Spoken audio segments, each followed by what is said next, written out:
السلام علیکم ورحمۃ اللہ نحمدہ ونصلی علی رسولہ الکریم اما بعد فاعوذ باللہ من الشیطان الرجیم بسم اللہ الرحمن الرحیم رب اشرح لی صدری ویسر لی امری واحلل عقدۃ من لسانی یفقہوا قولی۔ ریاض الصالحین جلد نمبر 1 میں بابٌ فی بیان کثرت طرق الخیر، نیکی اور بھلائی کے راستوں کا بیان، اس بات کے بارے میں ہم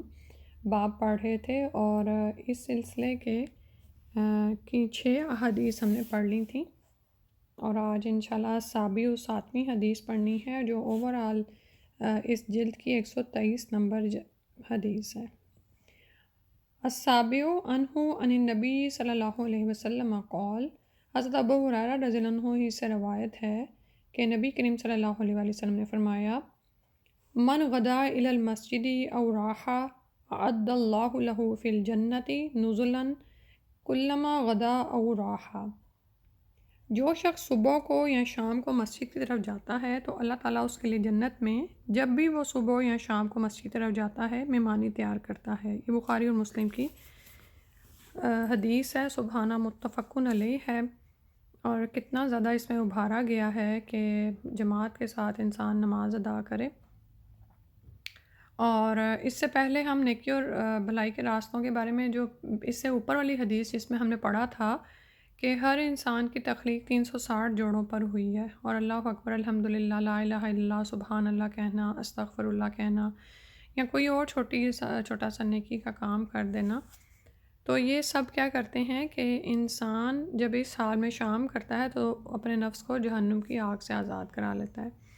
اب یہاں پر بھی ہمیں اس حدیث میں بھی ایک کام ایسا پتہ چل رہا ہے کہ جس کے ذریعے سے ہم آخرت میں اپنے ریوارڈ جمع کر سکتے ہیں، ٹھیک ہے؟ یعنی آپ یہ دیکھیں کہ کون نہیں چاہتا کہ اس کی مہمانی کی جائے، یعنی وہ مہمان بنے کسی کا، اور اللہ سبحانہ تعالیٰ جو سب سے بڑھ کر یعنی کہ اللہ تعالیٰ عظیم ہیں، اکبر ہیں، اللہ تعالیٰ کے یعنی اس کے لیے تو کوئی مثال ہی نہیں ہے، تو پھر اللہ تعالیٰ مہمانیں تیار کرتے ہیں انسان کے لیے جنت میں، تو وہ کیسی ہوگی، سبحان اللہ۔ تو اس میں نہ صرف یہ کہ ہمارے لیے بڑا سیکھنے کا سبق ہے بلکہ ہماری آئندہ نسلوں کے لیے، کیونکہ آپ یہ دیکھیں کہ اب صورتحال یہ رہ گئی ہے کہ بارے بھاندے نماز تو پڑھ لیتے ہیں لیکن مسجد جانے کو ضروری خیال نہیں کرتے۔ اللہ تعالیٰ ہمیں اس کی توفیق عطا فرما دے اور ہمیں اس پہ قائم کر دیں، آمین۔ النزول، نزول کا مطلب ہے القوت والرزق، یعنی نزول کے معنی ہے خوراک، روزی، وما یحیّأ للضیف، اور وہ چیز جو مہمان کے لیے تیار کی جاتی ہے، یعنی کسی بھی قسم کی خوراک، روزی اور وہ چیز جو مہمان کے لیے تیار کی جاتی ہے اس کے لیے النزول کا لفظ آیا ہے۔ اور فوائد و مسائل اب یہاں سے پڑھ لیتے ہیں۔ اس میں مسجد میں جانے اور نماز باجماعت پڑھنے کی ترغیب ہے۔ بادشاہ اگر کسی کی دعوت کرے تو اسے قبول کرنے کی وہ ہر ممکن کوشش کرے گا کہ کہیں وہ ناراض نہ ہو جائے، لیکن اللہ تعالیٰ جو بادشاہوں کا بادشاہ ہے اس کی مہمانی کو ہم اگر ٹھکرائیں گے تو اس سے بڑی بدبختی کیا ہے، اور نماز باجماعت ادا نہ کرنا اس دعوت کو ٹھکرانے کے مترادف ہے۔ اللہ ہم پر رحم فرما دے۔ اس کے بعد اگلی حدیث دیکھ لیتے ہیں۔ اگلی حدیث نمبر 8 اس سلسلے کی 124 حدیث ہے۔ عنہ قال، قال رسول اللہ صلی اللہ علیہ وسلم، حضرت ابو ہریرہ رضی اللہ عنہ سے روایت ہے، رسول اللہ صلی اللہ علیہ وسلم نے فرمایا، یا نساء المسلمات،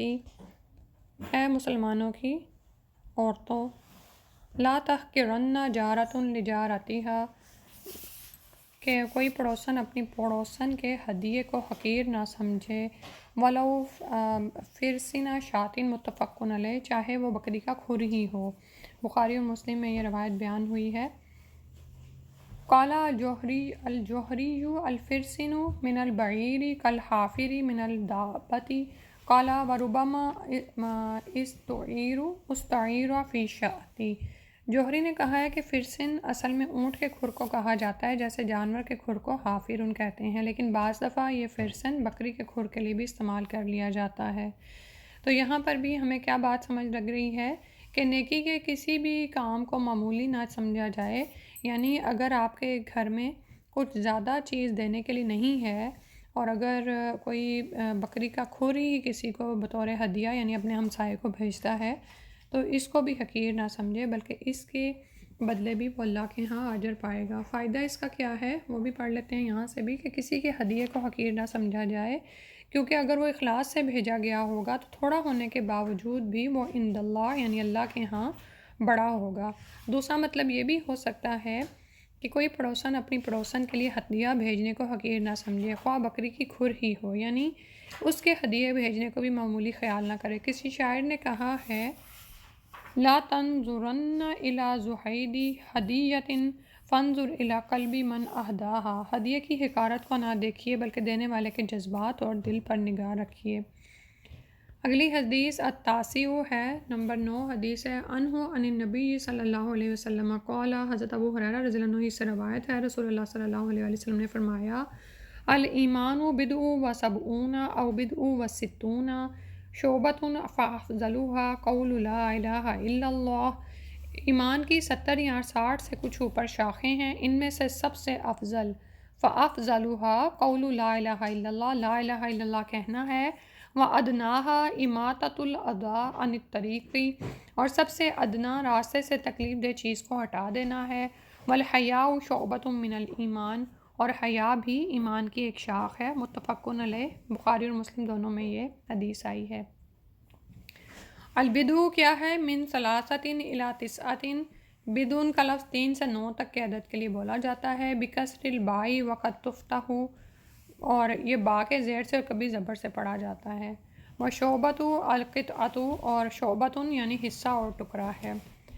فوائد و مسائل اس کے یہ ہیں کہ ایمان کے عمل کے حساب سے مختلف مراتب ہیں،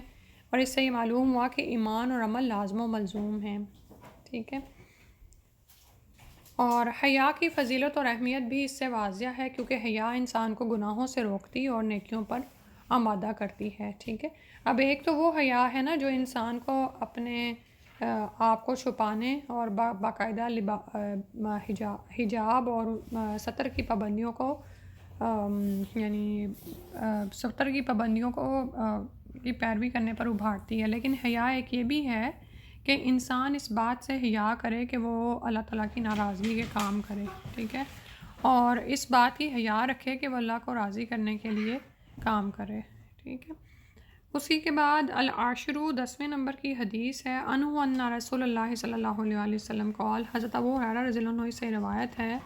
کہ رسول اللہ صلی اللہ علیہ وسلم نے فرمایا بینما رجل یمشی بطریق اشتد علیہ عطش، کہ ایک دفعہ ایک آدمی میں راستے پر چلا جا رہا تھا کہ اس کو شدید پیاس لگی، فوجد بئرا فنزل فیہا فشرب ثم خرج، تو اس نے کنواں پایا تو اس میں اتر کر اس نے پانی پیا، پھر باہر نکل آیا، فاذا کلب یلحظ یأکل الثرى من العطش، تو اس نے دیکھا کہ وہیں ایک کتا تھا جو پیاس کے مارے زبان باہر نکالے ہامتے ہوئے کیچڑ چاٹ رہا تھا، فقال الرجل، تو آدمی نے کہا یعنی دل میں کہا، لقد بلغ هذا الكلب من العطش مثل الذي كان قد بلغ مني، اس کتے کو بھی اسی طرح پیاس نے ستایا ہے جس طرح میں اس کی شدت سے بے حال ہو رہا تھا۔ فنزل البئر فملأ خفه ماء، تو وہ دوبارہ کنویں میں اترا اور اپنا موزہ پانی سے بھر لیا، ثم امسكه بفيه، پھر اسے اس نے اپنے منہ سے پکڑا، حتى رقي، یہاں تک کہ وہ اوپر چڑھ آیا، فسقى الكلب، تو اس نے کتے کو پانی پلایا، فشکر اللہ له، تو اللہ تعالیٰ نے اس کے اس جذبے کی قدر کی، فغفر له، تو اس کو معاف کر دیا۔ قالوا، تو لوگ کہنے لگے، یہ سن کر صحابہ رضی اللہ عنہم نے عرض کیا، یا رسول اللہ، اے اللہ کے رسول صلی اللہ علیہ وسلم، وَإِنَّ لَنَا فِي الْبَهَائِمِ أَجْرًا، کیا ہمارے لیے چوپایوں کے لیے بھی اجر ہے، یعنی چوپایوں پر بھی اگر ہم ترس کھائیں، ان سے ہمدردی کریں تو کیا اس میں بھی ہمارے لیے اجر ہے؟ فقالا، تو نبی صلی اللہ علیہ وسلم نے فرمایا، فی کل کبید رطبۃ اجر، کہ ہر تر جگر والے، یعنی جو بھی تر جگر والا جاندار ہے اس کی دیکھ بھال میں اجر ہے۔ متفقن علیہ، یہ حدیث دونوں یعنی کتابوں یعنی بخاری اور مسلم میں بیان ہوئی ہے۔ وفی روایت للبخاری، اور بخاری ہی کی ایک روایت میں ہے، فشکر اللہ لہ فغفر لہ، تو اللہ سبحانہ و تعالیٰ نے اس کے شخص کے عمل کی قدر کی، چنانچہ اسے بخش دیا، فادخلہ الجنہ، تو اسے جنت میں داخل کر دیا، یعنی یہاں پر یہ بھی پتہ چل رہا ہے کہ اس کو جنت عطا کی گئی اس نیکی کے عمل کی وجہ سے۔ وفی روایت، اور ایک روایت میں ہے، لہما جو بخاری اور مسلم دونوں میں ہے، بینما کلب یطیف برقیۃ قد کاد یقتلہ العطش اذ رأته بغی من بغایا بنی اسرائیل، کہ ایک دفعہ ایک کتا کنویں کے گرد چکر لگا رہا تھا، اسے پیاس مارے دے رہی تھی، یعنی اتنی شدید پیاس تھی کہ مرنے کے قریب تھا،